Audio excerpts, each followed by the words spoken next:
ठीक है।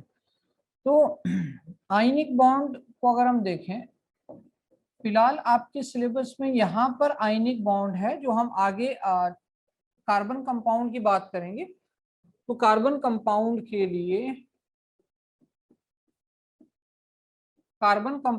लिए अपने पास कोवेलेंट बॉन्ड रहता है, ठीक है, क्योंकि कार्बन शेयरिंग से कोवेलेंट बॉन्ड बनाता है, तो वो तो कोवेलेंट बॉन्ड रहता है। फिलहाल हम यहाँ पे आयनिक बॉन्ड पढ़ रहे हैं, जो आपके सिलेबस में अभी है, ठीक है, आपके सिलेबस में अभी है। तो आयनिक बॉन्ड चैप्टर चल रहा है अपना मेटल नॉन मेटल, और आयनिक बॉन्ड हम लोग इसमें कर रहे हैं। आयनिक बॉन्ड को अगर हम लोग डेफिनेशन वगैरह बनाएं आयनिक बॉन्ड की, तो आपको पता है यार, आयन एक तो ऑक्टेट कंप्लीट करने के लिए आयंस का फॉर्मेशन हो रहा था, फिर वो बॉन्ड बना रहे हैं, और बॉन्ड बनाने के लिए वो क्या करेंगे, अपने इलेक्ट्रॉन को कंप्लीट ट्रांसफर कर रहे हैं।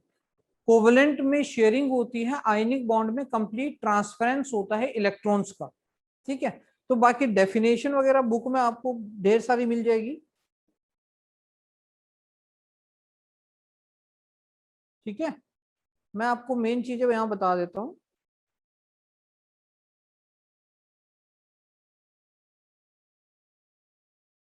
ठीक है, मेन चीजें मैं आपको आयनिक बॉन्ड के बारे में बता देता हूँ।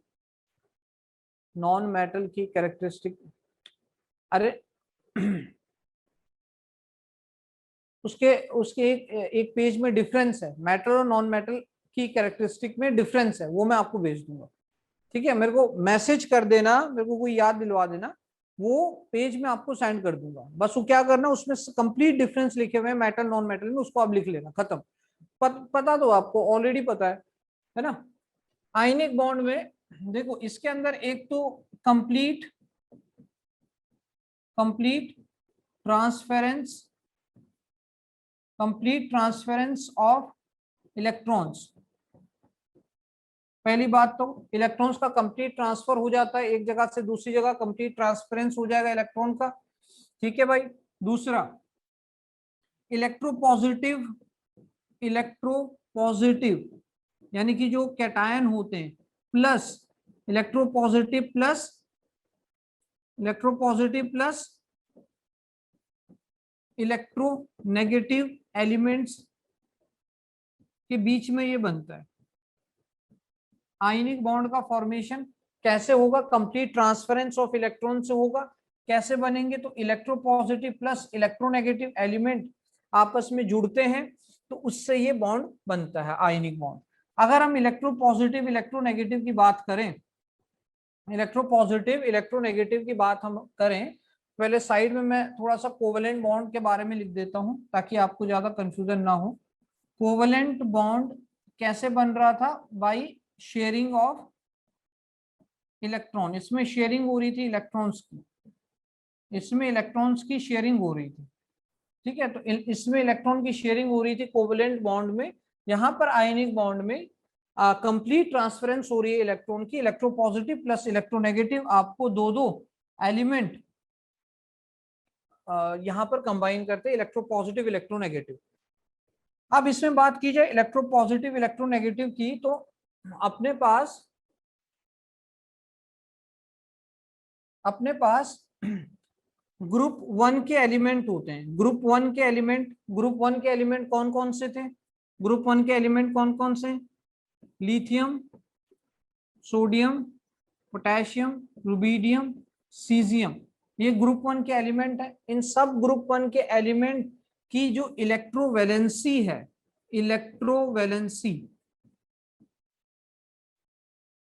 इलेक्ट्रोवैलेंसी का मतलब है कि कितने इलेक्ट्रॉन वो गेन या लूज कर रहा है to complete its octet, that is electrovalency, ठीक है। यहां पे मैं लिख देता हूं कि number of electron gain or lose to complete, number of electron gain or lose to complete its octet, उसको हम कह रहे हैं इलेक्ट्रोवैलेंसी, ठीक है। तो जो ग्रुप वन है उनकी इलेक्ट्रोवैलेंसी भाई कितनी आ रही है, उनकी इलेक्ट्रोवैलेंसी 1 है, क्योंकि उनके लास्ट में एक ही इलेक्ट्रॉन होता है, तो इलेक्ट्रोवैलेंसी 1 है उनकी। तो वो क्या करते हैं, इलेक्ट्रॉन को गेन या लूज करेंगे। इलेक्ट्रोवैलेंसी का मतलब इलेक्ट्रॉन को गेन या लूज करेंगे। इसको एक काम करते हैं, आप लोग पहले इलेक्ट्रोवैलेंसी लिख लो।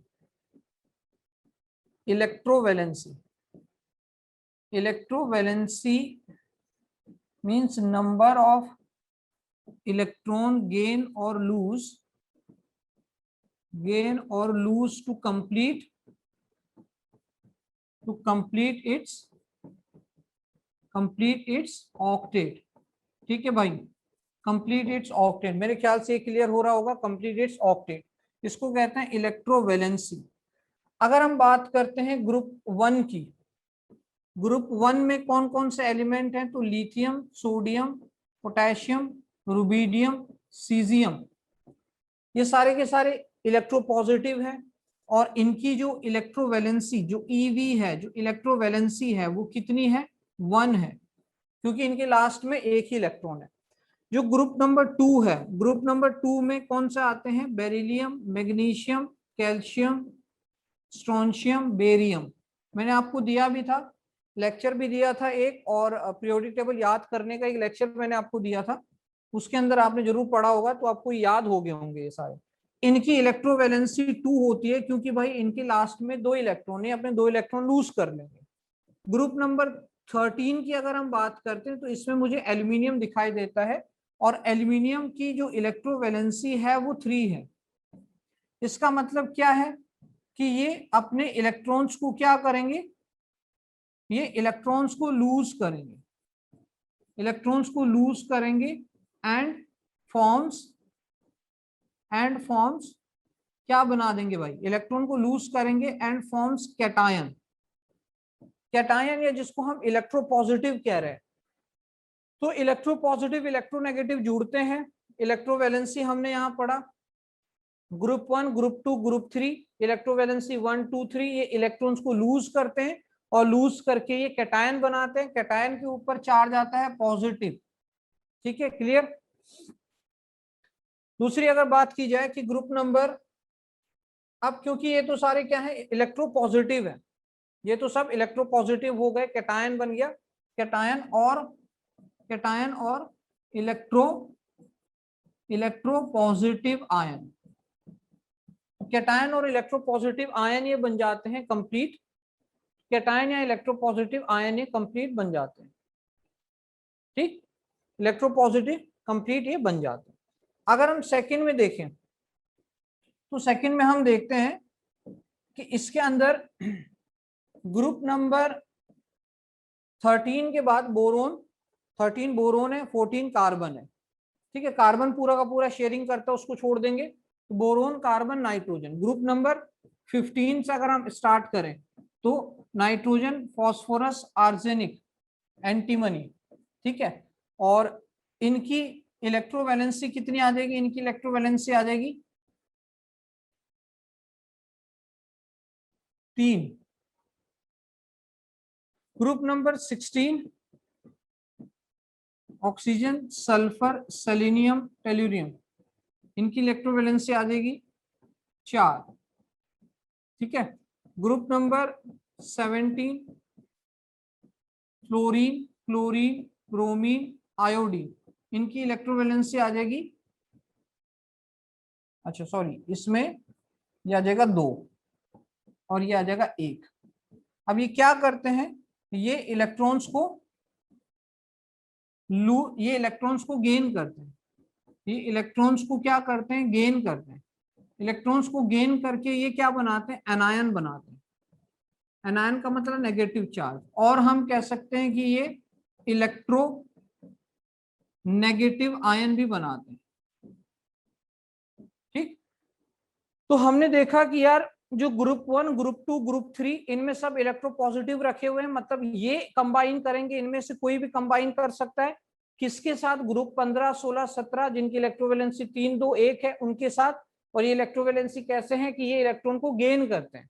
ठीक है, ये इलेक्ट्रॉन को गेन करने वाले हैं, और ये इलेक्ट्रॉन को लूज करने वाले थे, ये इलेक्ट्रॉन को लूज करके बने हुए थे। क्या इतना कंप्लीट है? इलेक्ट्रोवैलेंसी मतलब नंबर ऑफ इलेक्ट्रॉन कितने गेन या लूज कर रहा है to form its octet, group 1, group 2, group 13, उसके बाद 15, 16 और 17 ये बन रहा है। 18 की हम बात नहीं कर रहे हैं अभी, ठीक है। तो ये आयनिक, इस तरह से इनके बीच में आयनिक बॉन्ड बनता है। क्वेश्चन बहुत बार पूछा जाता है, इलेक्ट्रोपॉजिटिव कैटायन इलेक्ट्रोनेगेटिव एनायन के बीच में आयन का फॉर्मेशन होता है, कंप्लीट ट्रांसफरेंस हो रहा है इलेक्ट्रॉन का। अब अगर बात की जाए कि आखिर कैसे आयनिक बॉन्ड का फॉर्मेशन होता है, तो एक बार हम उसको देख लेते हैं कि फॉर्मेशन ऑफ आयनिक बॉन्ड, ध्यान से देखना, फॉर्मेशन ऑफ आयनिक बॉन्ड, ठीक है भाई, formation of ionic bond. Ionic bond का अगर फॉर्मेशन देखा जाए, फॉर्मेशन ऑफ आयनिक बॉन्ड, हम किसका फॉर्मेशन देख रहे हैं आयनिक बॉन्ड के अंदर, पर्टिकुलर NaCl का फॉर्मेशन देख रहे हैं, ठीक है। अब NaCl समझ गए ना, Na कहां से आया, ग्रुप नंबर 1 से, और Cl कहां से आया, ग्रुप नंबर 17 से। दोनों की इलेक्ट्रोवैलेंसी 1-1 है, बट क्लोरीन इलेक्ट्रॉन को गेन करेगा और सोडियम इलेक्ट्रॉन को लूज करेगा। तो सोडियम के ऊपर पॉजिटिव, और वो मैं अभी कंप्लीट आपको प्रोसीजर बता देता हूँ। Formation of ionic bond NaCl, अगर भाई NaCl का फॉर्मेशन हो रहा है तो मेरे पास जो सबसे पहला स्टेप आने वाला है, स्टेप नंबर 1, मैं क्या करूंगा, स्टेप नंबर 1 में फॉर्मेशन करूंगा, फॉर्मेशन ऑफ कैटायन, और कैटायन का मतलब यहां पर है Na पॉजिटिव, ठीक है। मैं कैटायन का फॉर्मेशन करूंगा, कैटायन इज Na पॉजिटिव, ठीक है, कैटायन इज Na पॉजिटिव। अब कैटायन का फॉर्मेशन किस तरह से होगा, formation of ionic bond, formation of cation सबसे पहले बनेगा। कैटायन का फॉर्मेशन कैसे होगा कि Na है अपने पास 11 एटॉमिक नंबर के साथ 2, 8 एंड 1, 2, 8 एंड 1, ठीक। इसके साथ साथ मैं आपको एक चीज यहां पे और भी बता दूं कि ल्यूइस इलेक्ट्रॉन डॉट सिंबल होते हैं, ल्यूइस इलेक्ट्रॉन डॉट सिंबल होते हैं। ल्यूइस इलेक्ट्रॉन डॉट सिंबल किस तरह से लिखे जाते हैं कि जो वैलेंस इलेक्ट्रॉन है उनको डॉट के फॉर्म में रिप्रेजेंट करते हैं। जैसे Na में वैलेंस इलेक्ट्रॉन 1 है तो उसमें 1 डॉट आएगा, Cl में वैलेंस इलेक्ट्रॉन 7 है तो उसमें 7 डॉट आपने उसके चारों तरफ लगा देना। जैसे कि मैग्नीशियम के अंदर 2 इलेक्ट्रॉन है लास्ट में तो 2 डॉट आ जाएंगे। फिर ब्रोमीन के अंदर भी 7 आ ही जाएगा, क्लोरीन ब्रोमीन तो एक ही जैसे हो गए। एल्यूमिनियम के अंदर 3 आ जाएंगे। तो क्या ये आप याद रखोगे कि ल्यूइस के इलेक्ट्रॉन डॉट सिंबल होते हैं जिसमें वैलेंस इलेक्ट्रॉन को डॉट करके रिप्रेजेंट किया जाता है। Na के लास्ट में 1 इलेक्ट्रॉन है तो 1 डॉट, क्लोरीन के लास्ट में 7 इलेक्ट्रॉन होते हैं तो 7 डॉट, मैग्नीशियम में 2, एल्यूमिनियम में 3। तो या तो आप ऐसे लिखो कि Na का हमने ये बनाया, अब ये क्या करेगा, ये Na क्या करेगा भाई, ये Na इलेक्ट्रॉन को लूज करेगा, तो लूज करके ये बनाएगा Na पॉजिटिव। और अभी भी इसका एटॉमिक नंबर 11 है बट इलेक्ट्रॉनिक कॉन्फ़िगरेशन 2, 8 हो गया और 1 इलेक्ट्रॉन इसका बाहर निकल गया। क्या हम फॉर्मेशन ऑफ कैटायन बना सकते हैं, बताओ, इतना मेरे को बता दो, क्या फॉर्मेशन ऑफ कैटायन ऐसे रिप्रेजेंट हो सकता है। Step 1 formation of cation Na positive, यहां तक क्लियर है।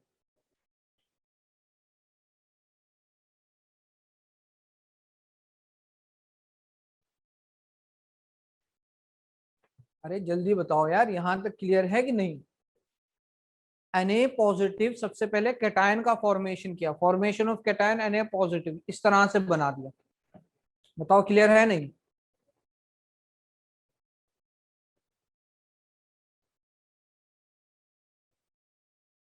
हाँ क्लियर है कि नहीं, ठीक। तो हमने इस तरीके से कैटायन का फॉर्मेशन किया, कैटायन बन गया, Na पॉजिटिव बन गया।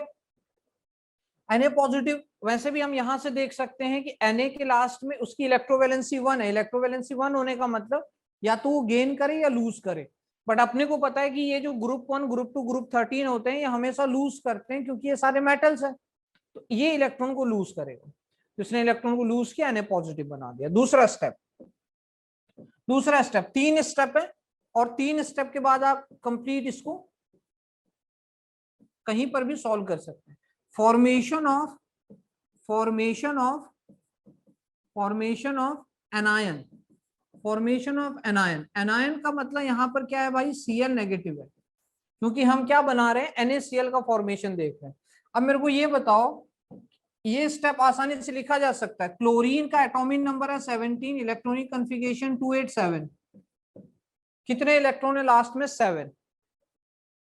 यहां पर देखा था, ऊपर ही लिखा हुआ है, क्लोरीन की इलेक्ट्रोवैलेंसी 1 है, वो इलेक्ट्रॉन को गेन करता है, एक इलेक्ट्रॉन चाहिए गेन करने के लिए, तो इसने एक इलेक्ट्रॉन ले लिया। एक इलेक्ट्रॉन जैसे इसने लिया तो इसने बनाया Cl का नेगेटिव। ठीक है भाई, एनटीएससी में लास्ट ईयर क्वेश्चन पूछा हुआ था कि Cl के नेगेटिव में, क्लोराइड के आयन में वैलेंस इलेक्ट्रॉन कितने होते हैं। क्वेश्चन क्या था कि क्लोराइड के आयन में, क्लोराइड आयन में वैलेंस इलेक्ट्रॉन कितने होते हैं, तो कितने वैलेंस इलेक्ट्रॉन आ जाएंगे, 8 ही तो आएंगे, सही है ना। तो क्लोराइड में कितने वैलेंस इलेक्ट्रॉन है, 8 है, तो ये Cl नेगेटिव बन गया। तो पहला स्टेप था कि हमने कैटायन फॉर्मेशन किया, दूसरा स्टेप था हमने एनायन फॉर्मेशन किया। 3 स्टेप है, कोई कंफ्यूजन नहीं होगी किसी भी आप। और आयनिक बॉन्ड मैंने बता ही दिया किन किन के बीच में बनेगा, इलेक्ट्रोपॉजिटिव इलेक्ट्रोनेगेटिव, ये सारे इलेक्ट्रोपॉजिटिव है, ये सारे इलेक्ट्रोनेगेटिव है, ठीक, इनके बीच में बनेगा बॉन्ड। तो formation of cation, formation of anion. तीसरा स्टेप देखो, स्टेप नंबर 3,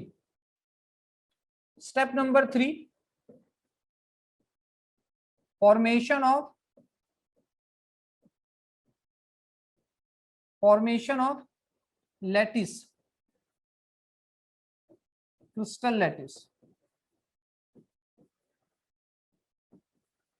ठीक है भाई, formation of crystal lattice. Crystal lattice का मतलब है कि यहां पर ये Na का पॉजिटिव और Cl का नेगेटिव, इनका फॉर्मेशन होगा। ठीक है, Na का पॉजिटिव, Cl का नेगेटिव, इनका फॉर्मेशन होगा। तो क्रिस्टल लैटिस को हम इस तरीके से बता सकते हैं, फॉर्मेशन ऑफ क्रिस्टल लैटिस, कि Na ने अपना एक इलेक्ट्रॉन दिया, जैसे लास्ट स्टेप में अगर मैं कंक्लूड करूं, जैसे यहाँ पे लिखा हुआ है, तो Na ने अपना एक इलेक्ट्रॉन किसको दिया, Cl को।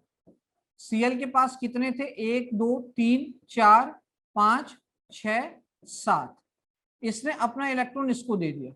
अब देखो एरो लगाया जा रहा है, मतलब ये कंप्लीट क्या हो रहा है, ट्रांसफर हो रहा है। कंप्लीट ट्रांसफर हो करके ये बनता है भाई Na का पॉजिटिव और Cl का नेगेटिव। अब Na में से तो इलेक्ट्रॉन इधर आ गया, तो Na के पास तो अभी कोई इलेक्ट्रॉन यहां पर रिप्रेजेंट करने को है नहीं, पॉजिटिव चार्ज।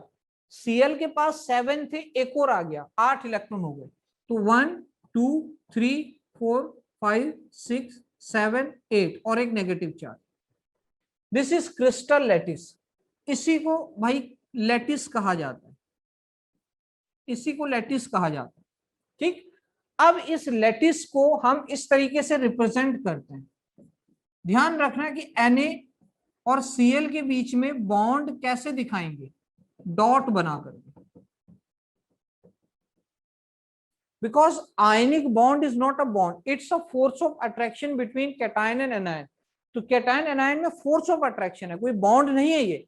अगर हम इसको ऐसे रिप्रेजेंट करें कि Na और Cl के बीच में ये, तो भाई ये क्या हो जाएगा, पूरी तरह से गलत हो जाएगा कि Na और Cl के बीच में बॉन्ड नहीं दिखा रहा है, Na Cl के बीच में डॉट दिखाना है, जो कि आपको क्या बताएगा, ये डॉट रिप्रेजेंट करेगा इलेक्ट्रोस्टैटिक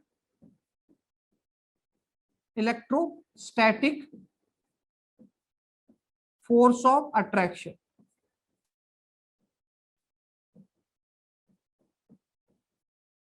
ठीक है, तो हम ये भी लिख सकते हैं नोट करके कि ionic bond is electrostatic force of attraction.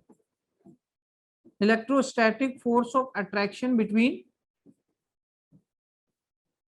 Between cation and anion. Negatively charge ions के बीच में फोर्स ऑफ अट्रैक्शन होता है। तीसरा क्रिस्टल लैटिस का फॉर्मेशन होता है। पहला स्टेप फॉर्मेशन ऑफ कैटायन, दूसरा फॉर्मेशन ऑफ एनायन, तीसरा फॉर्मेशन ऑफ क्रिस्टल लैटिस। ठीक है, तो ये हमने कंप्लीट NaCl का फॉर्मेशन किया। यार क्लोरीन में तो 7 आएंगे, एक इसको यहां से मिल गया ना। क्लोरीन को एक इलेक्ट्रॉन सोडियम ने तो दिया है। सोडियम ने ये एरो क्यों हमने शो किया है? ये एरो बताता है कंप्लीट ट्रांसफरेंस को, कि ये इसने अपना इलेक्ट्रॉन इसको दे दिया, डोनेट कर दिया। ठीक है, तो ये Na का पॉजिटिव, अब Cl के पास 8 हो गए, तभी तो Cl नेगेटिव में वैलेंस इलेक्ट्रॉन 8 है, उसको लैटिस कहते हैं। ठीक है, तो ionic bond is electrostatic force of attraction between cation and anion. ये हमने इस तरीके से रिप्रेजेंट किया है। बाकी आप इसको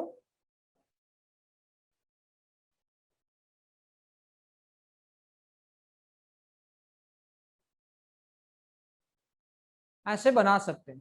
शॉर्टकट में इसको एक एक ही से हम ऐसे रिप्रेजेंट कर सकते हैं।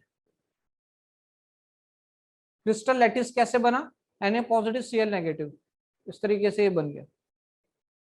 ये Na पॉजिटिव था, ये Cl नेगेटिव था। अगर हम यहां पर इसको देखें तो इसको हम ऐसे लिख दें कि यहां से जो प्रीवियस स्टेप से जो Na पॉजिटिव मिला और दूसरे स्टेप से जो Cl नेगेटिव मिला, वो मिल करके Na पॉजिटिव Cl नेगेटिव का एक लैटिस बना रहे हैं।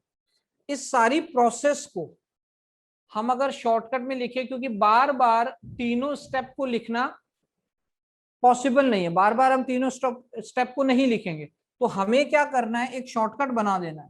वो शॉर्टकट कैसे होगा कि Na में 1 डॉट दिखाओ, Cl में 7 डॉट दिखाओ,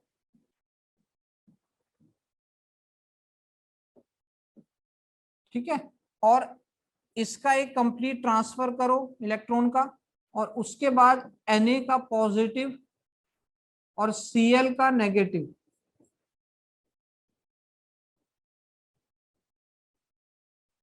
ठीक है, ये बना दो। आप क्या कर सकते हो कि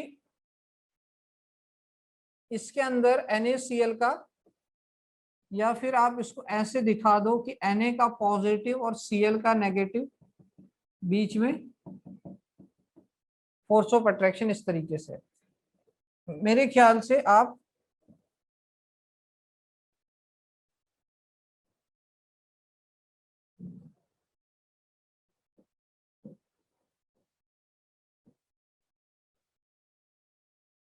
इसको ऐसे, कंप्लीट प्रोसेस को ऐसे रिप्रेजेंट किया जा सकता है। कभी भी अब मैं आपको एग्जांपल दूं तो आप सिर्फ इसी प्रोसेस से करो, आप इन तीनों स्टेप को मत लगाओ। ये तो हमने समझने के लिए किया कि पहले कैटायन फॉर्मेशन हुआ, फिर एनायन फॉर्मेशन हुआ, फिर क्रिस्टल लैटिस बना। लास्ट में एक्चुअल में ये सारी तीनों प्रोसेस को हम इसके अंदर समराइज कर सकते हैं कि Na का पॉजिटिव, Na में एक इलेक्ट्रॉन था डॉट, लुईस डॉट, इसमें 7 थे, इसने एक इलेक्ट्रॉन इसको डोनेट कर दिया, तो इसका पॉजिटिव इसका नेगेटिव बना, ये क्रिस्टल लैटिस बन गया। तो हम डायरेक्टली इसी को यूज करेंगे। सही है, अब जो भी मैं एग्जांपल दूंगा वो आपने इसी तरह से सॉल्व करना। ठीक है, तो एग्जांपल आप लिखो, इसमें डिफरेंट डिफरेंट एग्जांपल कौन से हो सकते हैं।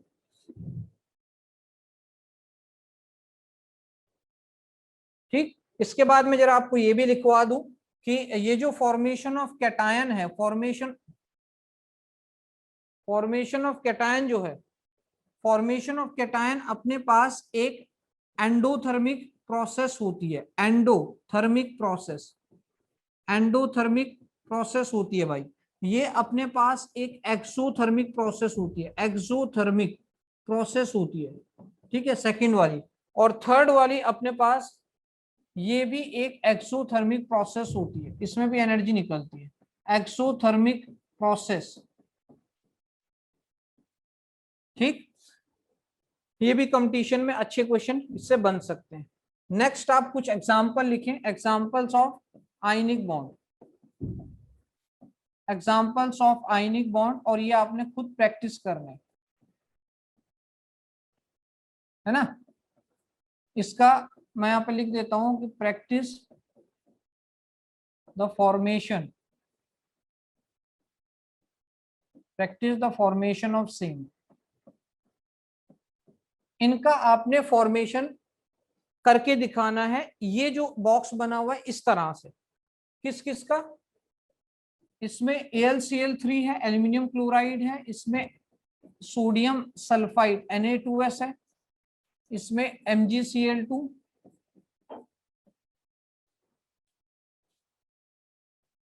और calcium sulphide CaS, calcium chloride CaCl2 etcetera.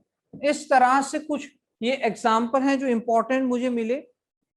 Calcium fluoride CaF2, कुछ ये दो चार एग्जाम्पल हैं जो आपने बना करके देखने,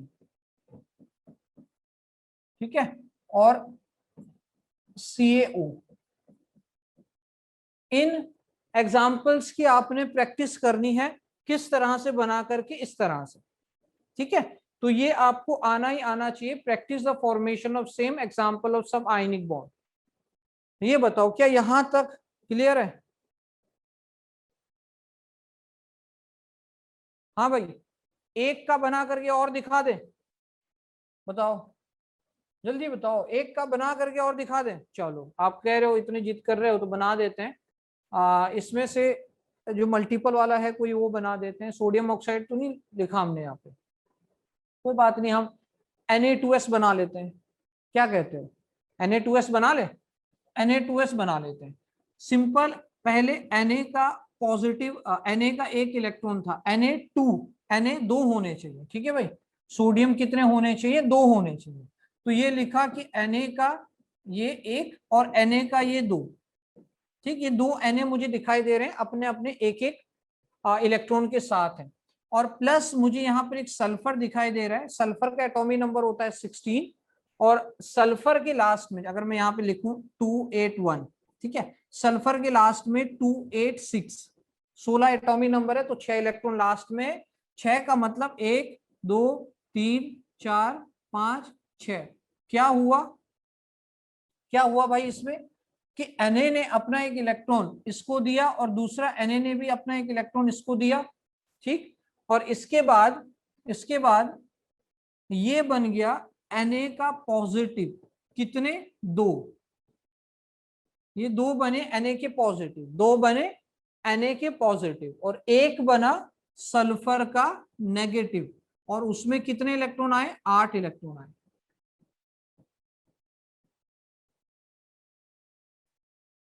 ठीक है। तो क्या ये ऐसा बन सकता है, ये बताओ, क्या ये ऐसा बन सकता है?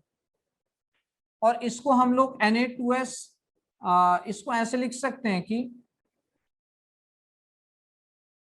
Na2 था और इसमें कुछ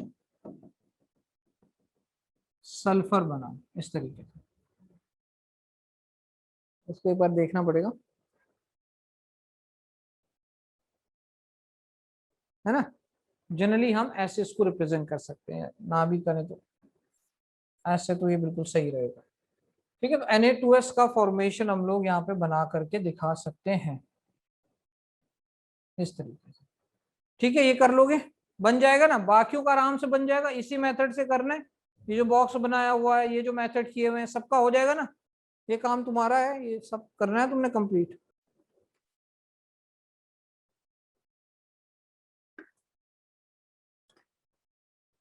ठीक है भाई। ये तुम लोगों ने कंप्लीट करना है, तो ध्यान रखना कि इसके अंदर कहाँ कहाँ से क्वेश्चन बन सकते हैं। ये सारा क्वेश्चन ही मैंने करवाए हुए हैं क्वेश्चंस की फॉर्म में।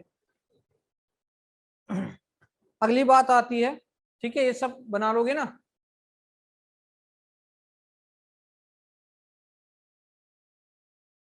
हाँ, एस का 2 नेगेटिव बनेगा ना, एक ने बिल्कुल सही सही कहा, 2 नेगेटिव, ठीक है। एस का 2 नेगेटिव बनेगा, 2 Na पॉजिटिव बनेगा, एस का 2 नेगेटिव बनेगा।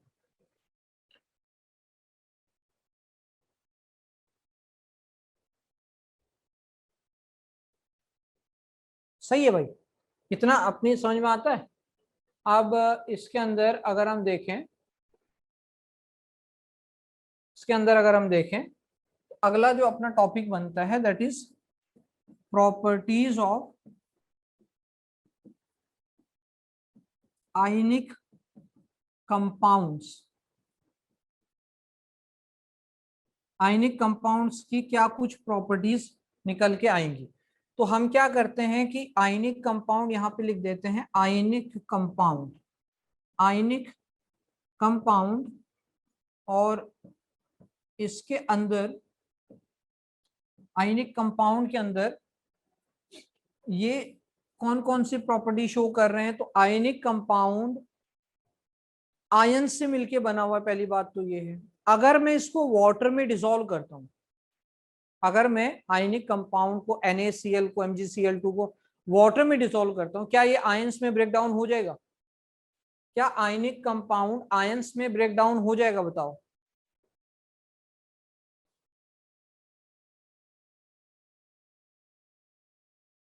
क्या ये आयन की फॉर्म में ब्रेक डाउन हो जाएगा ना? जैसे मैं इसको वाटर में डालूंगा ये आयन फॉर्मेशन करेगा। और आयन फॉर्मेशन करने के क्या क्या फायदे हो सकते हैं वो अपने को पता है कि आयन फॉर्मेशन से इलेक्ट्रिसिटी कंडक्ट हो सकती है। तो ionic compound conductor, good conductor of electricity, है ना, गुड कंडक्टर ऑफ इलेक्ट्रिसिटी। क्यों? क्योंकि ये आयन फॉर्मेशन करते हैं, ठीक, गुड कंडक्टर ऑफ इलेक्ट्रिसिटी। दूसरा, अगर इसमें कहा जाए कि ये कौन सी फिजिकल स्टेट में रहते होंगे, तो यार आयनिक बॉन्ड में हमें पता है कि एक कैटायन है, एक एनायन है, और आयंस के बीच में फोर्स ऑफ अट्रैक्शन मैक्सिमम होता है। तो जब आयंस के बीच में फोर्स ऑफ अट्रैक्शन मैक्सिमम है, तो ये जनरली कौन से स्टेट में रहेंगे? जनरली ये सॉलिड स्टेट में रहेंगे, ठीक, जनरली ये सॉलिड स्टेट में रहना पसंद करेंगे। तो good conductor of electricity generally solid state में रहेंगे। अब वाटर में डिसॉल्व कर रहे हैं तो सॉल्युबिलिटी भी इनकी हाईएस्ट होगी, है ना, सॉल्यूबल इन वाटर, वाटर में आसानी से सॉल्युबल हो जाएंगे, वाटर में डिसॉल्व हो जाएंगे, है ना, सॉलिड रहेंगे क्योंकि इनमें फोर्स ऑफ अट्रैक्शन ज्यादा है, वाटर में आसानी से डिसॉल्व हो गए, गुड कंडक्टर ऑफ इलेक्ट्रिसिटी भी निकल के आ गए। फिर और इसमें कौन कौन सा आ जाएगा? हाँ, अब क्या इनमें फोर्स ऑफ अट्रैक्शन बहुत ज्यादा है तो जनरली सॉलिड स्टेट में है, एज वेल एज इनका हाई क्या होगा,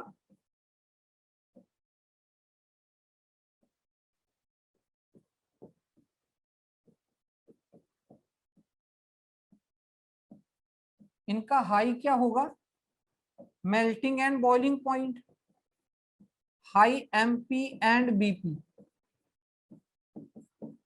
मेल्टिंग बॉइलिंग पॉइंट इनका क्या होगा, बहुत हाई होगा। क्यों होगा? क्योंकि इनमें फोर्स ऑफ अट्रैक्शन बहुत ज्यादा है। इसको भी लिख सकते हैं। तो फिजिकल स्टेट लिखा, मेल्टिंग बॉइलिंग पॉइंट लिखा, सॉल्युबिलिटी लिखा, और इलेक्ट्रिकल कंडक्टिविटी और आयनिक रिएक्शंस। अब मुझे लास्ट ये बताना कि क्या ये आयनिक कंपाउंड आयनिक रिएक्शंस करेंगे, जो हमने पढ़ा था टाइप ऑफ रिएक्शन में। और आयनिक रिएक्शंस कैसे होती हैं? आयनिक रिएक्शंस फास्ट रिएक्शन की कैटेगरी में आती है। तो फास्ट आयनिक रिएक्शंस ये करते हैं, फास्ट आयनिक रिएक्शंस ये करते हैं, क्या ये क्लियर है? फास्ट आयनिक रिएक्शंस करते हैं। तो क्या हम ये सारी प्रॉपर्टीज लिख सकते हैं आयनिक कंपाउंड की, कि सॉल्युबल होते हैं वाटर में, कंडक्टर बहुत अच्छे हैं, जनरली सॉलिड स्टेट में रहते हैं, और high melting and boiling point है, आयनिक रिएक्शंस ये देते हैं अपने को। ठीक है, ये बताओ, क्या ये इसमें सारे पॉइंट इंक्लूड हो गए कि कुछ और करना है अभी?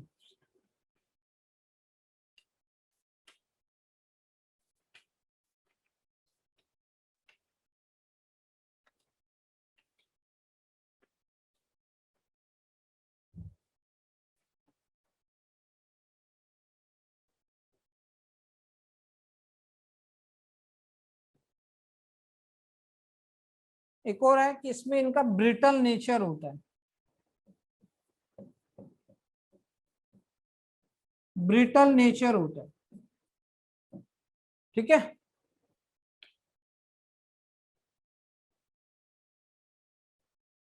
ठीक, तो ये तो इनकी मेन मेन प्रॉपर्टीज हो गई है ना, मेन मेन इनकी प्रॉपर्टीज हो गई। अब अगर बात की जाए कि ठीक है, ये तो इनकी प्रॉपर्टीज मेन मेन होगी। ब्रिटल, ब्रिटल का मतलब क्या होगा, ब्रिटल नेचर का मतलब क्या होता है कि इनमें क्या है, इसमें पॉजिटिव और नेगेटिव, पॉजिटिव नेगेटिव के बीच में अट्रैक्शन है। तो कुछ इस तरीके से अट्रैक्शन है, ये पॉजिटिव है फिर नेगेटिव है, इस तरीके से कुछ अट्रैक्शन मैं आपको शो करता हूं क्या है एक्चुअल में, है ना, ब्रिटल क्यों हो रहे हैं, ये ब्रिटल क्यों हो रहे हैं ये मैं आपको बताता हूं। ठीक है भाई, इसमें पॉजिटिव नेगेटिव के बीच में अट्रैक्शन है, फिर पॉजिटिव नेगेटिव के बीच में अट्रैक्शन है। बताओ,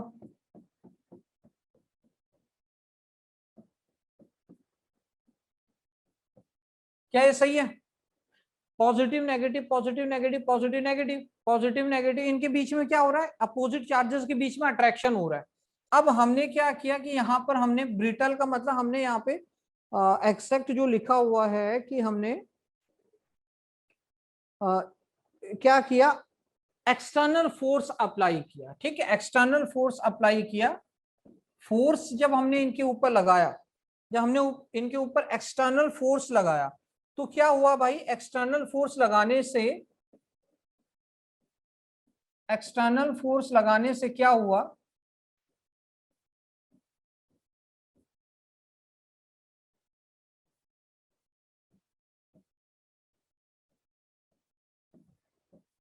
एक्सटर्नल फोर्स लगाने से क्या हुआ, ये दो अलग अलग लेयर्स में टूट गए। दो अलग अलग लेयर्स में क्यों टूट गए, कि जब इस पे फोर्स लगा तो देखो ये वाली जो लेयर है और ये वाली जो लेयर है, इसको इस पे फोर्स लगाओ, इसको एक साइड आगे बढ़ा दो, ये दोनों लेयर इस तरीके से है ना। अब मैंने इस पे फोर्स लगाया, मैंने क्या किया, इसको ऐसे कर दिया, समझ गए, फोर्स लगाया, पॉजिटिव नेगेटिव के बीच में फोर्स ऑफ अट्रैक्शन था, मैंने एक्सटर्नल फोर्स लगाया, उससे ये ऐसे हो गया। अब पॉजिटिव के नीचे पॉजिटिव आ गया, एक्चुअल में क्या हुआ कि पॉजिटिव के नीचे पॉजिटिव आ गया, नेगेटिव के नीचे नेगेटिव आ गया। तो इसलिए ये दोनों लेयर अलग हो गई। ठीक है, ये दोनों लेयर अलग हो गई।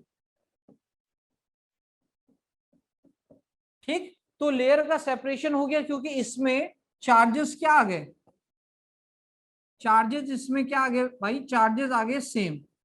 जब चार्जेस सेम आ गए तो ये ब्रेक हो गया, इसका क्या हो गया, ब्रेकडाउन हो गया, क्योंकि चार्जेस सेम आ गया, पॉजिटिव के नीचे पॉजिटिव आ गया, ऐसे खिसक गया हो, पॉजिटिव में पॉजिटिव आ गया, ब्रिटल। तो ब्रिटल का मतलब जो कि ब्रेक हो जाते हैं on applying force, applying external force. External force लगाने पर ये ब्रेक डाउन हो जाते हैं, क्या इतना अपने को क्लियर है, एक्सटर्नल फोर्स लगाया, ब्रेक डाउन हो गया, खत्म। तो ये इसका ब्रिटल नेचर अपने को बताता है।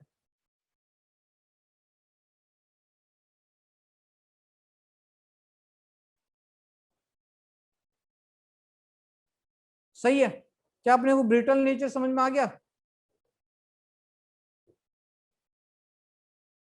अरे हाई एमपी बीपी का मतलब है बॉइलिंग पॉइंट, मेल्टिंग पॉइंट। इतना बता दो, ये ब्रिटल नेचर समझ में आ गया, पॉजिटिव नेगेटिव चिपके हुए थे, हमने फोर्स लगाया, पॉजिटिव के नीचे पॉजिटिव आ गया, अब जब पॉजिटिव के नीचे पॉजिटिव आ गया तो ब्रेक डाउन हो गया ना उसका।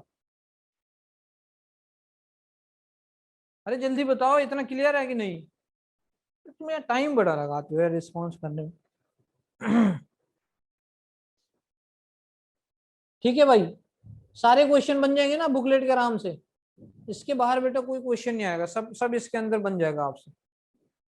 तो ये आयनिक कंपाउंड की जो कहानी थी, कहानी हम लोगों ने खत्म करी है कि आयनिक बॉन्ड बना भाई, आयनिक बॉन्ड बनाने के बाद इस तरीके से फॉर्मेशन वगैरह हुआ, ये सब हमने पढ़ा, ये प्रॉपर्टीज पढ़ी, ये ब्रिटल नेचर बताया, ये यहाँ पर खत्म हुआ आपका आयनिक कंपाउंड का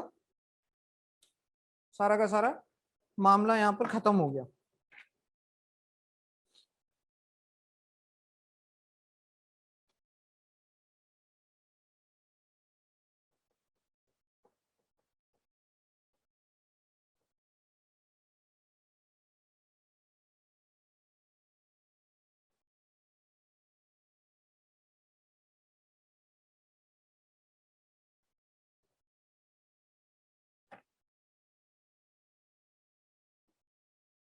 ठीक है, क्लियर हुआ।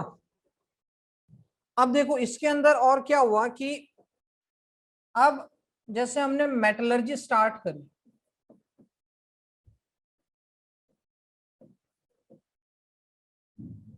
ठीक, जनरल चीज आपको बताता हूं। ब्रिटल ब्रिटल नेचर के नीचे लिखा हुआ है break on applying external force. Break down हो जाते हैं जब उनके नीचे, उनके ऊपर कोई एक्सटर्नल फोर्स लगाया जाता है। मेटलर्जी के अंदर हम मेटल्स को सेपरेट करेंगे उनके मिनरल से, उनके ओर से। मोर और मिनरल में क्या डिफरेंस है वो हम थोड़ी देर में बात करते हैं। मेटलर्जी में ओर डिफरेंस, ओर है, मिनरल है, क्या कुछ है, कैसे उसके स्टेप हैं, कंप्लीट आपको बताया जाएगा। सबसे पहले इसमें टॉपिक आता है मेटलर्जी के अंदर। मेटलर्जी में अगर मैं बताऊं आपको, तो हम एक लाइन में उसको ऐसे कह सकते हैं,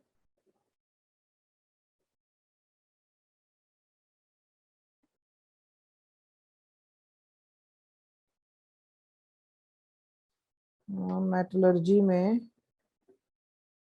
है ना, the process of extracting metals from, किसमें से एक्सट्रैक्ट करना है भाई, मेटल्स फ्रॉम ओर्स, ओर्स से एक्सट्रैक्ट करना है, उसको मेटलर्जी कह रहे हैं। सबसे पहले टॉपिक के ऊपर बात करते हैं। सबसे पहले टॉपिक है अकरेंस ऑफ मेटल।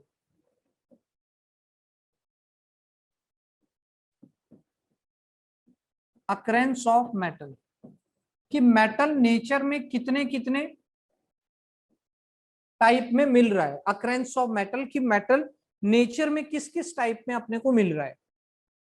तो अकरेंस ऑफ मेटल में अगर हम देखें तो अपने पास कौन कौन से टाइप में मेटल मिल रहा है, तो भाई मेटल अपने को मिलेगा, अकरेंस ऑफ मेटल में मेटल अपने को मिलेगा,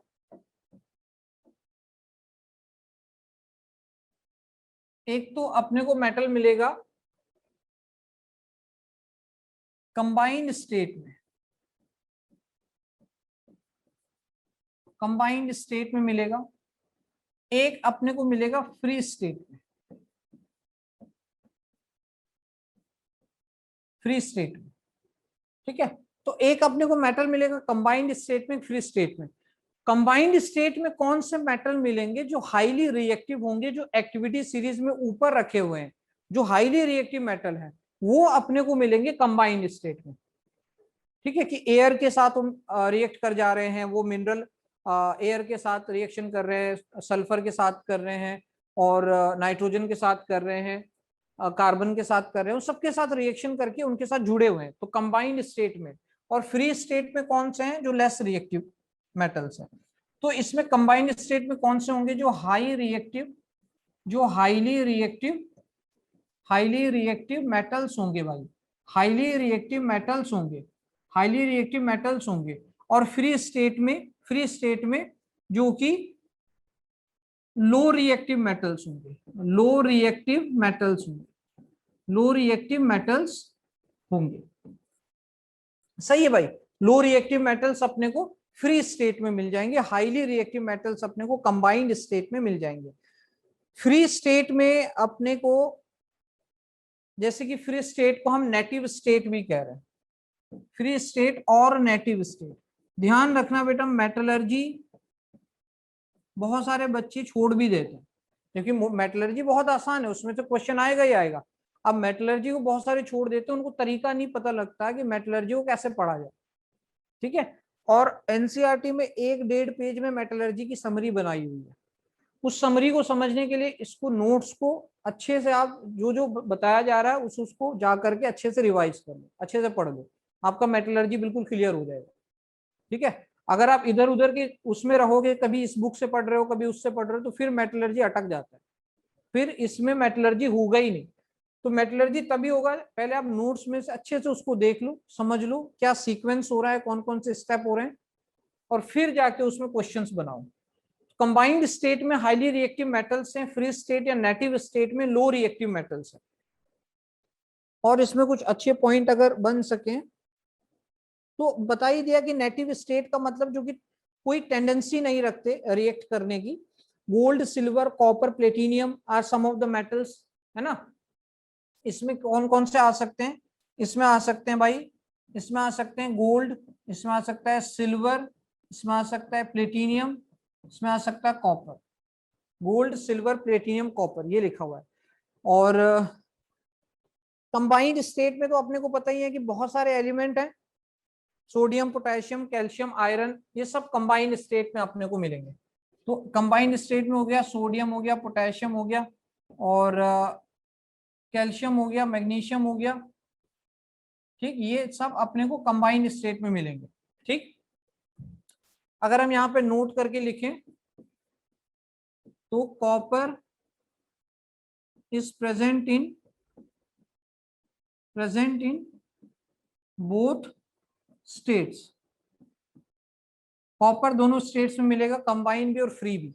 ठीक है, तो ये कंबाइंड स्टेट में है अकरेंस ऑफ मेटल, किसी ना किसी के साथ ये रिएक्ट करके कंबाइंड स्टेट में है। जैसे सोडियम किसी न किसी के साथ, किसी हेलोजन के साथ, ऑक्सीजन के साथ, नाइट्रोजन के साथ, वाटर के साथ, सबके साथ रिएक्शन करके किसी ना किसी कंपाउंड के फॉर्म में होगा।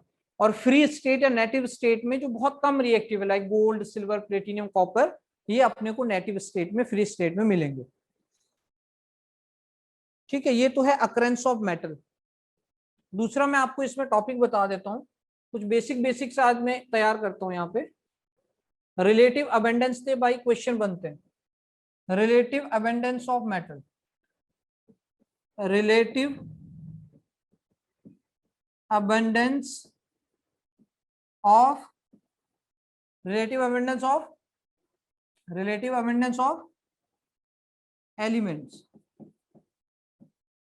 ठीक है भाई, relative abundance of elements.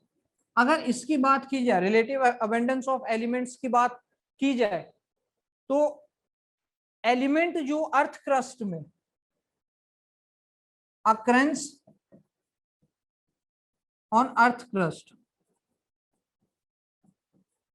Earth crust में अपने को सबसे ज्यादा ऑक्सीजन मिलेगा। 46% के आसपास अपने को ऑक्सीजन अर्थ क्रस्ट में सबसे ज्यादा मिलेगा। क्योंकि अभी हम पूरे यूनिवर्स की बात नहीं कर रहे हैं, यूनिवर्स में तो हाइड्रोजन वगैरह सबसे ज्यादा, वो तो पता ही है, बट अर्थ क्रस्ट की बात करें, अर्थ क्रस्ट में ऑक्सीजन 46% सबसे ज्यादा है। ऑक्सीजन के बाद सिलिकॉन, सिलिकॉन इसकी परसेंटेज में मैं आपको बता देता हूं क्योंकि थोड़ा इंपॉर्टेंट है, 28%, लगभग आगे पीछे आपको कुछ मिल जाएगा। और उसके बाद आता है इसमें एल्यूमिनियम, और फिर आता है आयरन। तो ऑक्सीजन, सिलिकॉन, एल्यूमिनियम और आयरन। एल्यूमिनियम लिखा हुआ है 8.3, 8.3 का परसेंट आपको इसमें मिल जाएगा। और आयरन इससे भी कम, आयरन है 5.6। उसके बाद कैल्शियम आ जाएगा। तो ये रिलेटिव अबेंडेंस है, रिलेटिव अकरेंस है। ऑक्सीजन सबसे ज्यादा, फिर सिलिकॉन, फिर एल्यूमिनियम, फिर आयरन, फिर कैल्शियम। इसको भाई जरूर याद रखो।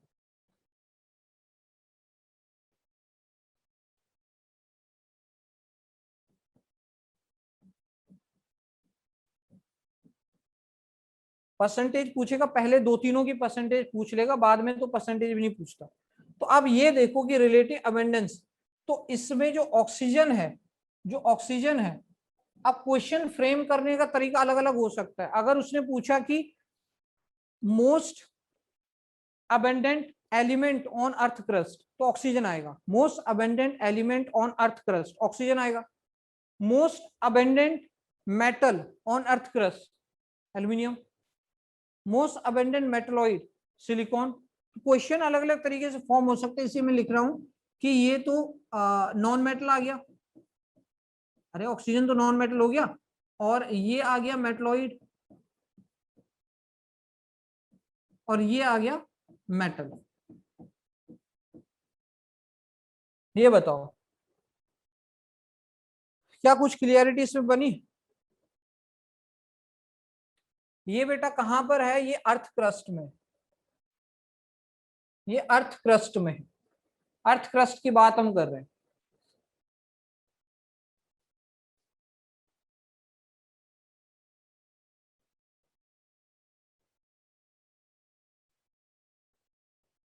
ठीक है, ये हम किसकी बात कर रहे हैं? Earth crust.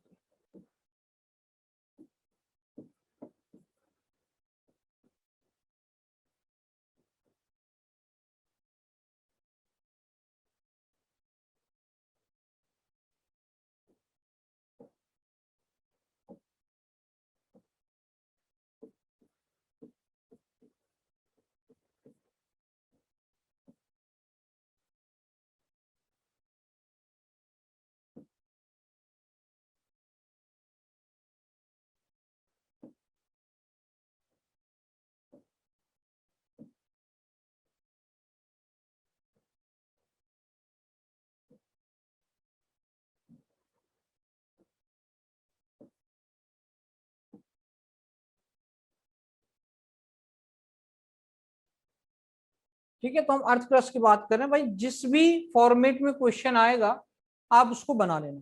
Process of extracting metal from ores. Occurrence है कंबाइंड फ्री स्टेट या नेटिव स्टेट में। कॉपर दोनों स्टेट में मिलेगा। रिलेटिव अबेंडेंस में क्वेश्चन जरूर आता है। अगर पूछा जाए सबसे ज्यादा एलिमेंट जो अर्थ क्रस्ट में मिले तो ऑक्सीजन, सबसे ज्यादा मेटल जो अर्थ क्रस्ट में मिले दैट इज एल्यूमिनियम। ठीक, सबसे ज्यादा मेटलॉइड दैट इज सिलिकॉन, ये अर्थ क्रस्ट में है। ठीक है भाई, मुझे ये बता दें क्या इसमें क्लियरिटी आई? क्या मेटलर्जी में कुछ क्लियरिटी आई, ये बताओ।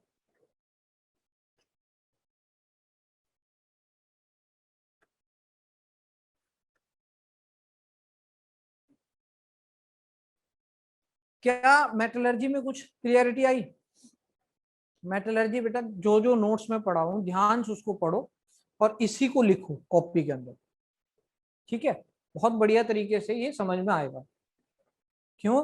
क्योंकि इसमें स्टेप्स बहुत सारे हैं और उसको एक सिस्टमेटिक तरीके से पढ़ने की जरूरत पड़ती है। अगर आपने सिस्टमेटिक तरीके से पढ़ा हुआ है तो ये पूरा पूरा +2 में एक चैप्टर होता है एक्सट्रैक्शन ऑफ मेटल्स, मेटलर्जी, उसमें पूरा ये पूरा मेटलर्जी के ऊपर ही चैप्टर होता है। ठीक है, तो ये सब काम आएगा आगे। यहां से बेसिक पढ़ा होगा, वहां जाकर के इसको रिवाइज करोगे, आधा मेटलर्जी आपका कवर हो जाएगा। Mg के बाद पोटेशियम, Mg के बाद पोटेशियम, अक्रेंस ऑफ मेटल। एक और चीज बता देता हूं आपको, occurrence of element in universe. अब यूनिवर्स वाली कहानी अलग है ना? पूछने का तरीका बन सकता, अगर उसने यूनिवर्स में पूछा कि यूनिवर्स में क्या रहेगा, तो यूनिवर्स का भी आपको ऑर्डर एक बार पता होना चाहिए। यूनिवर्स, ठीक है, यूनिवर्स का भी आपको ऑर्डर मालूम होना चाहिए, तो इसको एक बार आप लिख लेना और बेटा इसी को याद रखना।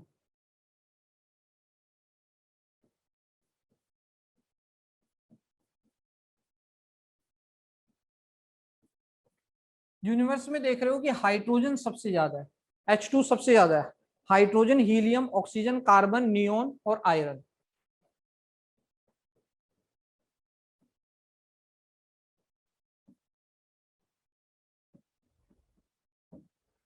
ठीक है, यूनिवर्स में देखोगे तो बेटा ये ऑर्डर रहेगा।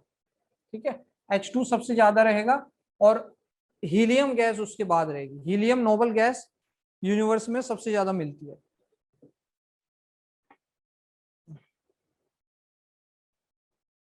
ये बताओ कि इतना क्लियर हुआ?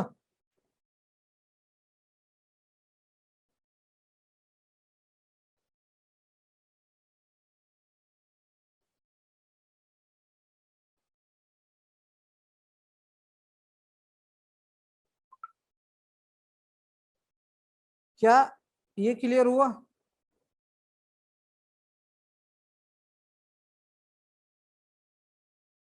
ठीक है बेटा, ये कहां पर है? यूनिवर्स में। Hydrogen, helium, oxygen, neon, neon के बाद नाइट्रोजन। ये एक बार आप इसको करेक्ट कर लेना। Oxygen, hydrogen, helium, oxygen, neon, oxygen, neon, neon के बाद है नाइट्रोजन एंड कार्बन। ये है ऑर्डर।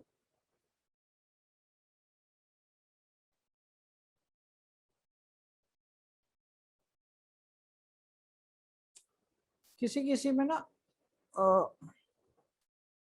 आगे पीछे दिया हुआ, हाइड्रोजन, हीलियम, ऑक्सीजन तक तो कोई प्रॉब्लम नहीं है। उसके बाद कार्बन, नियोन में कहीं कार्बन आगे दिया हुआ है, कहीं पीछे दिया हुआ है।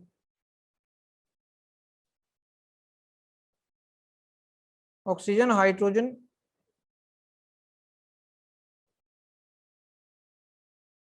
यूनिवर्स के अंदर इसमें थोड़ा सा डाटा कंफर्म करना पड़ेगा। ये तो कंफर्म है, हाइड्रोजन है, हीलियम है, ऑक्सीजन है। उसके बाद कार्बन, नियोन, आयरन दिया हुआ है। चलो ठीक है, तो इतना आप इसको कवर कर लेना भाई, इतना ध्यान से इसको रिवाइज करते जाओ, मेटलर्जी बहुत अच्छे समझ में आ जाएगा। बट ये है कि मेटलर्जी जब मैं पढ़ाऊंगा तो 3 लेक्चर कम से कम टिक करके उसमें देख लेना, क्योंकि एक बार वो सीक्वेंस में समझ आएगा तो सीक्वेंस में ही वो आएगा।